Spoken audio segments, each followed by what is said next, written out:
Deixa eu ver o vídeo do Jorge Igor, mano. Jorge Igor faz sempre vídeos muito bons. Aqui, ó, papum, palpite das quartas. Chega legal. Vamos ver se bate com o que a gente falou. Vídeo de hoje, o sorteio das quartas de final da Copa do Brasil e os respectivos palpites, porque a gente adora, é viciado em palpite. Que o troféu da Copa do Brasil é muito bonito, velho. Muito bonito. E principalmente errar. É para isso que estamos. Like no vídeo, se inscreve, ative o sininho, rumo a 390 mil inscritos por aqui. E na aposta ganha você vai ter odds para esses confrontos na Copa do Brasil, Toma da ali. Libertadores da América. Mata-mata começa hoje, traz mais as definições dos classificados, dos semifinalistas. Então, é assim que funciona. Vamos lá. Vou botar para você na tela o chaveamento. E aí estão os confrontos. Lado esquerdo da chave. Cruzeiro e Atlético Mineiro, então teremos Clássico Mineiro nas quartas de final, Corinthians e Atlético Paranaense. Do lado direito da chave, Vasco da Gama e Botafogo, Fluminense e Bahia. Então aqui já dá para dizer que nós temos uma possibilidade alta, temos 75% de chances de termos um carioca na final, porque os 3 cariocas estão do mesmo lado. Nós temos uma chance de um finalista que nunca foi campeão. Ou Botafogo ou Bahia. Seriam 2, mas como eles estão do mesmo lado, só um dos dois pode chegar. Pode ser que nenhum dos dois chegue, mas só um dos dois pode chegar à decisão. Desses 8 aqui, os únicos que ainda não ganharam a Copa do Brasil são Botafogo e Bahia, e eles podem fazer uma semifinal. Por exemplo, eles estão do mesmo lado da chave. É isso que temos, assim, num primeiro momento. Vamos lá. Vamos começar a análise aqui, lembrando o seguinte...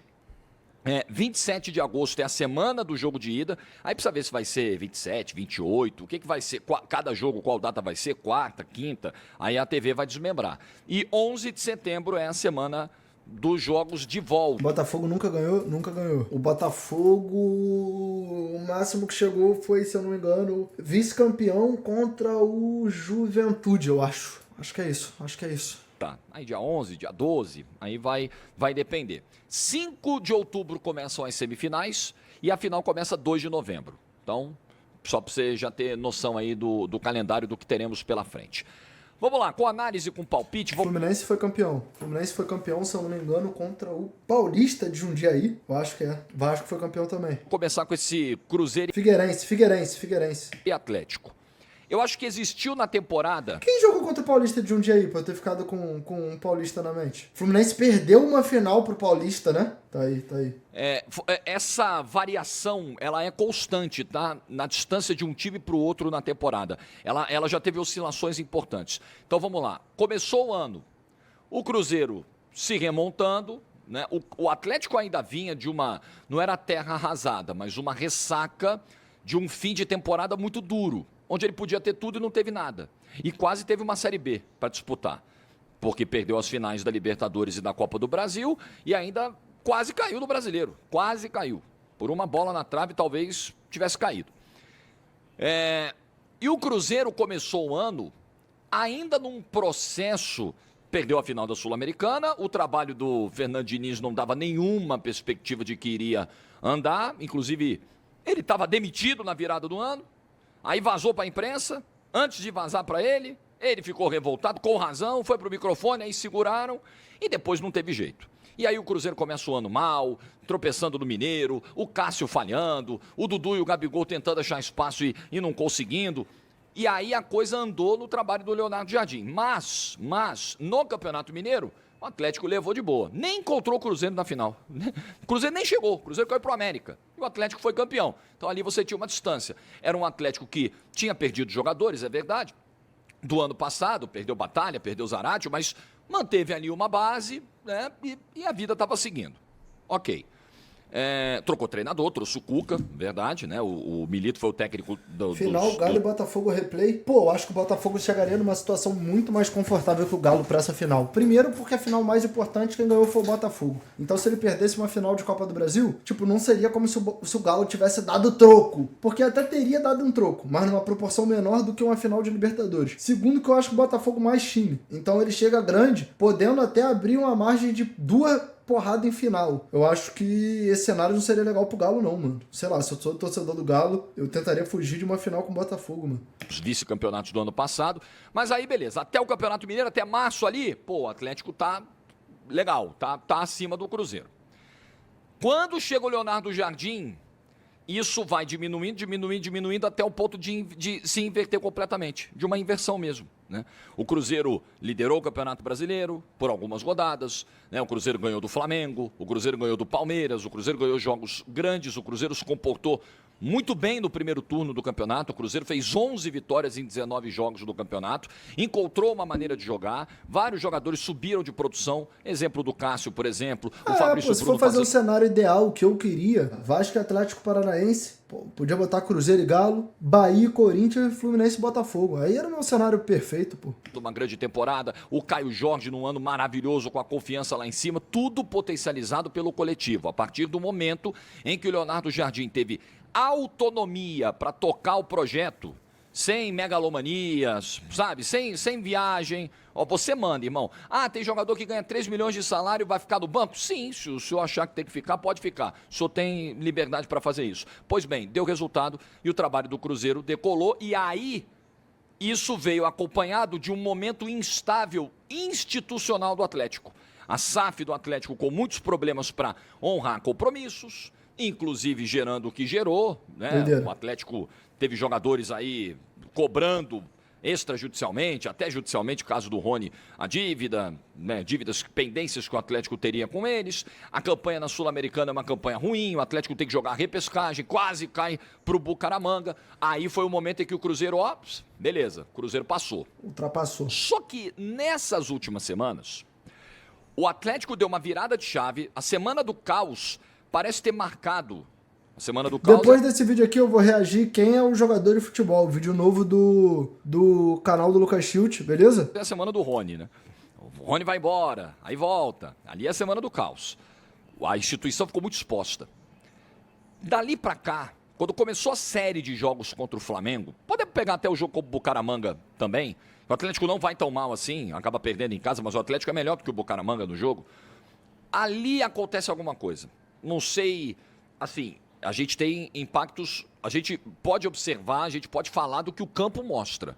O campo mostrou um Atlético contra o Flamengo, por exemplo, muito consciente taticamente do nível de esforço que teria que fazer para eliminar o Flamengo, de como teria que talvez até mudar alguns encaixes de marcação diante da qualidade do adversário, e o Atlético se comportou muito bem no saldo dos 3 jogos.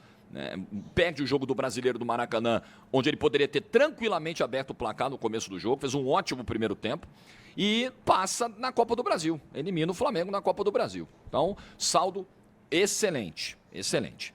Aí no meio do caminho tem vitória contra o Red Bull Bragantino, tem empate em São Januário, a coisa melhorou. E o Cruzeiro vem sofrendo com a falta de perna nesse momento, uma dificuldade também de converter muitas ocasiões em gol, aí você tem os adversários... Nesse próprio jogo contra o Santos, o Cruzeiro... não vou falar azar, porque aí tira o mérito do Santos, né? Mas, o Cruzeiro tem um gol anulado ali na reta final, logo depois toma o gol, poderia ter vencido, acabou perdendo, é difícil Vão também, se né? defendendo melhor contra os times que estão no topo, mas tem faltado ao Cruzeiro perna. O Cruzeiro está sofrendo fisicamente, principalmente na parte final de cada jogo, na segunda metade dos jogos.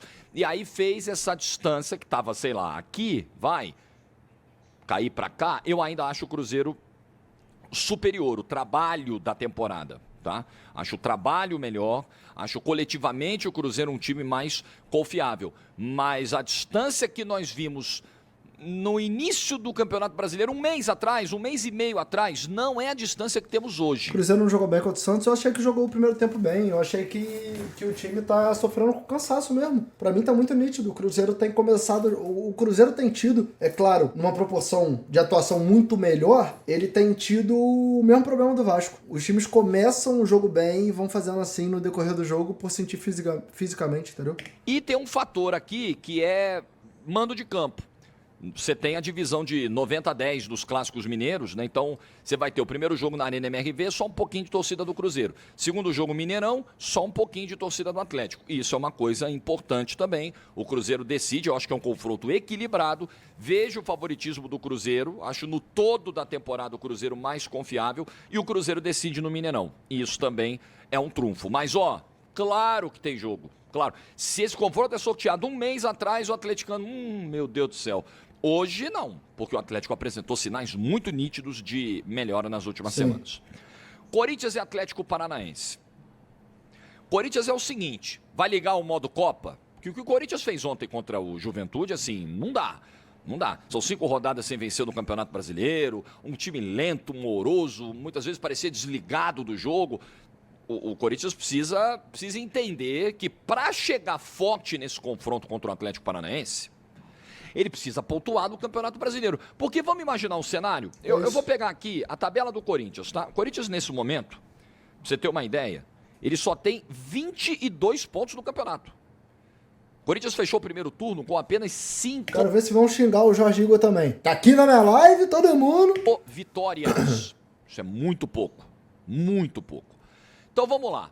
Vamos pegar os próximos jogos do Corinthians aí. O Corinthians tem o Bahia agora em casa. Aí depois ele tem o Vasco fora. E depois ele tem o primeiro jogo da Copa do Brasil. Se o Corinthians não faz 6 pontos nessa sequência, ele pode chegar no confronto contra o Atlético Paranaense na beira da zona de rebaixamento. E isso joga pressão, e isso pode fazer com que o Corinthians olhe para o confronto contra o Atlético Paranaense e pense o seguinte, pô, é melhor eu segurar aqui, porque a minha situação no Brasileiro está muito ruim. E depois do primeiro jogo contra o Atlético Paranaense, tem derby contra o Palmeiras em Itaquera pelo Brasileirão. Então tem uma sequência de jogos, o confronto anterior ao jogo Palmares sedento, é né? contra o Vasco. Depois de tomar hoje, taca. quase que direto, né? Porque o Corinthians hoje, claro, ele não está numa situação tão desesperadora quanto a do Vasco, mas imagina, né? Ele está com 22 nesse momento. O Vasco tem 16. O Vasco pode dar uma achatadinha, pode dar uma diminuidinha na diferença. Então é um confronto para olhar com muita atenção. Se ele vai mal, cara, se ele vai mal nesse jogo, a pressão que vai jogar para o confronto da Copa do Brasil, talvez fazendo até o Dorival ter que poupar aqui e ali, por mais que seja a chance mais real de título que tem na temporada.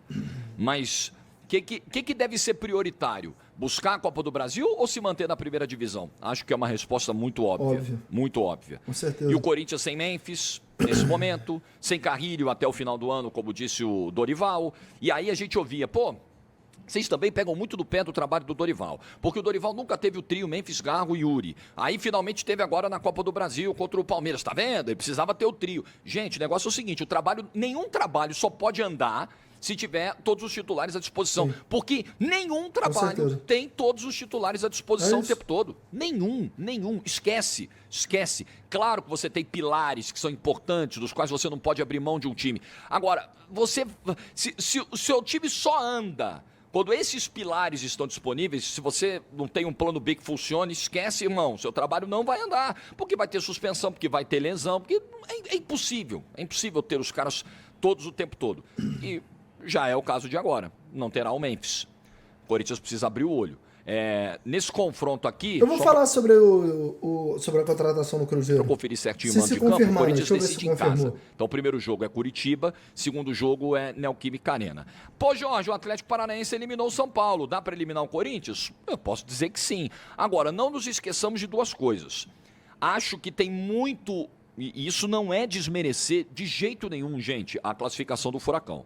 Mas vamos lá, a gente não pode ignorar que o São Paulo teve um goleiro expulso aos 3 minutos de jogo, num confronto que tinha vantagem do São Paulo mínima, de um gol. Muda tudo, é uma expulsão que muda tudo. Não é algo normal, corriqueiro, é algo que a gente está sujeito a ver no futebol. Um lance muda tudo, uma expulsão, um gol contra, uma falha individual, um frango do goleiro, pode acontecer? Pode acontecer, não é sempre que acontece. Às vezes acontece e não muda nada, não tem peso no resultado final, nesse caso teve. Segunda coisa que nós não podemos esquecer, o Atlético Paranaense nesse momento é 12º colocado da Série B. Aliás, de todos os times que sobraram, o único que não é da elite da primeira divisão é o Atlético Paranaense. O Atlético Paranaense, neste momento, está a 5 pontos da zona de rebaixamento. 5 pontos do América Mineiro, que é o primeiro time da zona de rebaixamento para a Série C. A grande realidade é que se a gente for fazer um cálculo aí, dos 8 times que estão na Copa do Brasil, a gente tem 7 no top 17 times do Brasil. Vamos colocar assim, o Vasco sendo mais baixo. O Atlético Paranaense ocupa hoje a 32ª colocação. Então, tipo assim, a distância do primeiro pro último dos 7 que estão no top 20 ali é quase a distância do 7º pro Atlético Paranaense. Tá entendendo? Porra, é muita disparidade, pô. Então, por mais que a classificação tenha vindo contra o São Paulo, eu acho que tem todo um contexto que ajuda a explicar a classificação e por mais que o Corinthians viva o momento instável que vive, não dá para dizer que o Corinthians não é favorito, por decidir em casa, por ter mais peças e por ter mostrado no confronto contra o Palmeiras um nível de Copa, um nível de atenção. Claro, ali tem o fator derby, né? Contra o Palmeiras o comportamento é diferente, a postura é diferente, porque o jogo é diferente, né? E o mesmo vale para o outro lado. 8 times na Copa do Brasil, então o Vasco realmente é o 8º melhor time do Brasil? De jeito nenhum, viado. Porque não tem como você se colocar entre os 8 porque ganhou de um time de Série C e antes, passou nos pênaltis. Então... é difícil, né? Quando se comporta quando enfrenta o Corinthians. O jogo é muito grande, mas é uma amostra. Da mesma forma que o Fluminense não é top 4 times do mundo. De como esse time pode competir nesse formato. Acho que o Corinthians passa pelo Atlético Paranaense. Então, meus palpites até agora, Cruzeiro e Corinthians. Vamos lá, para o outro lado da chave. Vasco e Botafogo. Eu acho aqui que nós temos uma distância... eu não sei se nível Corinthians e Atlético Paranaense, porque nós estamos falando de séries diferentes. Mas eu acho que tem uma distância relevante aqui. Relevante. De qualidade, de momento. E ainda tem o fato do Botafogo decidir em casa. São Januário é uma fortaleza para o Vasco. Se a situação para o Vasco hoje não está pior, deve-se muito a São Januário, ao seu fortíssimo mando de campo, né? Então o Botafogo vai decidir fora. Ele tem a vantagem de trazer o confronto para o seu estádio. E o Botafogo é mais time, tem muito mais qualidade. Tem é isso aí mesmo. Bate com tudo que eu falei, mano. Muito mais elenco, Análise opções dele. de elenco. Aliás, se você for olhar, da galera que sobrou aqui, se você for olhar em peças hoje, tá? Profundidade de elenco, peças, opções para o treinador. Talvez o Botafogo seja o melhor dos 8 nesse sentido, no momento. Com os reforços que chegaram, com o Montoro que chegou, com o Danilo que chegou, com o Correia que chegou, com o Arthur Cabral que chegou. Olha as contratações que o Botafogo fez. Olha o nível, tem o Neto chegando pro gol. Olha isso, viado. Montoro, Arthur Cabral, Correia, Danilo, Neto, Thiago Mendes, sem clube. É um negócio, viado. Agora, né, já que o John ia, mas não vai. Então, acho que é uma diferença aqui muito clara, muito clara. Eu ficaria surpreso se o Botafogo não passasse pelo Vasco. Aí a galera vai pegar o corte. Olha aí, está menosprezando, chupa! Se o Vasco passar, acontece, gente. Eu errei uma porrada de palpite da fase anterior. É palpite. Quantas vezes vimos no futebol o time não favorito classificar? Seria alguma surpresa? Não é. Dada a grandeza do Vasco, dado que isso aqui é um clássico, e aliás... na balança desse clássico, o Vasco se sai muito melhor do que o Botafogo. É o clássico com a maior disparidade na história, no retrospecto, de um nível muito alto de vitórias do Vasco em relação ao Botafogo, um número muito... O problema é que é mata-mata, não é? Mata-mata, essa disparidade não tem se traduzido, infelizmente. elevado. Tudo isso entra, tudo isso eu não ignoro, mas eu não posso deixar de olhar o momento, a qualidade, o investimento. O Botafogo tem um elenco caro, o Vasco sofre para seguir a vida dele no Campeonato Brasileiro. Eles se enfrentaram agora na volta para a Copa do Mundo e foi uma vitória 2-0 em Brasília, mando do Vasco, vitória do Botafogo, absolutamente tranquila. Poderia ter sido mais esse jogo até. Tranquila.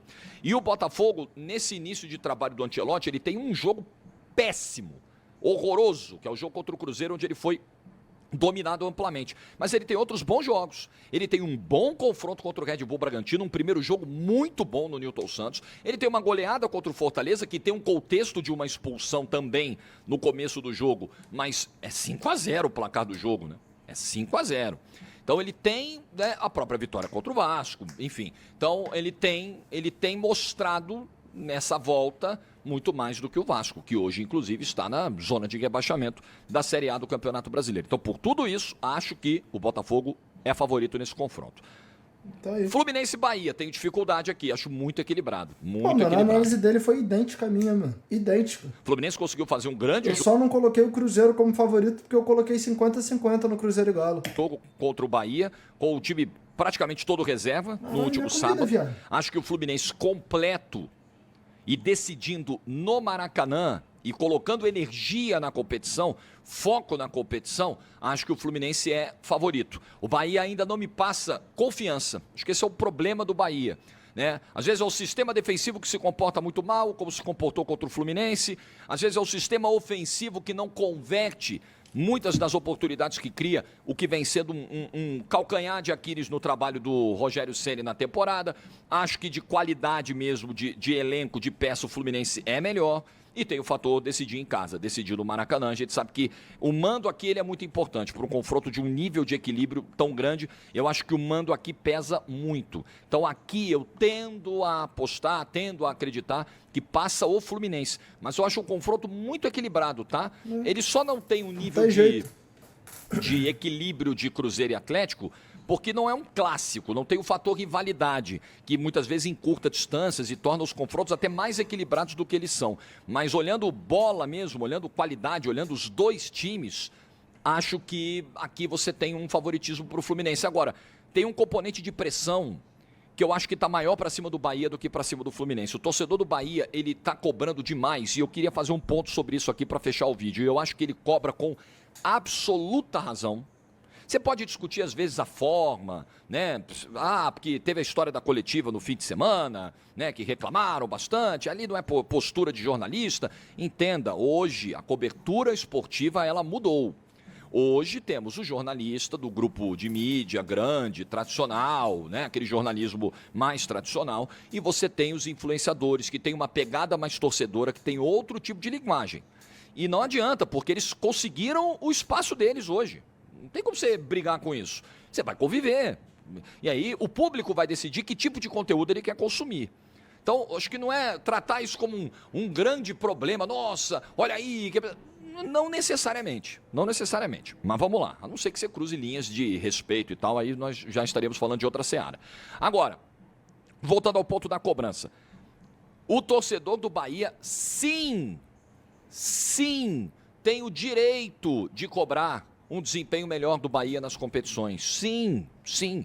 O torcedor do Bahia está correto. Quando ele cobra que o time tenha uma melhor performance, que o time brigue pelos títulos, porque o Bahia está recebendo o maior investimento da sua história. E toda vez que você tem um clube recebendo o maior investimento da sua história, o mínimo que você espera é que isso se traduza, de alguma maneira, em retorno esportivo. Sim. Então é normal. Resultado dentro de campo. É absolutamente normal. O Bahia já caiu na primeira fase da Libertadores, a gente entende que era um grupo difícil, era o grupo da morte. Já caiu no mata-mata. O Fluminense acabou de vender o Paulo Baia? Americana. Que isso, cara? Né? Com o goleiro falhando, que é outro problema também, não dá. E aí isso entra no combo de cobranças. Não dá para o Bahia ter o investimento que tem e ter os goleiros que tem no elenco. E nós estamos em agosto e o Bahia já deixou uma Sul-Americana pelo caminho por isso, já deixou vários pontos no campeonato por isso e não resolveu o problema com capacidade de investimento. Então é correto cobrar. Correto. Acho que o torcedor do Bahia está no seu papel, desde que entenda ali a proporção da cobrança. O Bahia, por exemplo, não perde no Brasileirão há 7 jogos. O Bahia está no G4. O Bahia é 4º colocado do Campeonato Brasileiro. É uma excelente campanha. Só que o torcedor olha e fala, você pega o confronto com o Retrô, o Bahia poderia ter feito mais. Você pega, né, a Sul-Americana e a Libertadores, o Bahia poderia ter feito mais. O Bahia deu vacilos na primeira fase da Libertadores que não poderia dar. É o se liga. Não significa que o torcedor está dizendo que está tudo errado. Não vi nada disso, mano. Do Bahia, nada presta, olha como o torcedor é injusto. Não se trata disso. Mas é o torcedor colocar as coisas no seu devido lugar. Olha, o Bahia não vai ser uma potência no primeiro ano, mas ele pode ir muito mais longe do que ele tem ido. Eu acho que esse é o recado que precisa ser dado. E esse... Tá aí, basicamente deu pra entender os palpites dele aí. E batem, né? Muito com o que a gente conversou aqui também, né? Tem muito pra onde correr, não.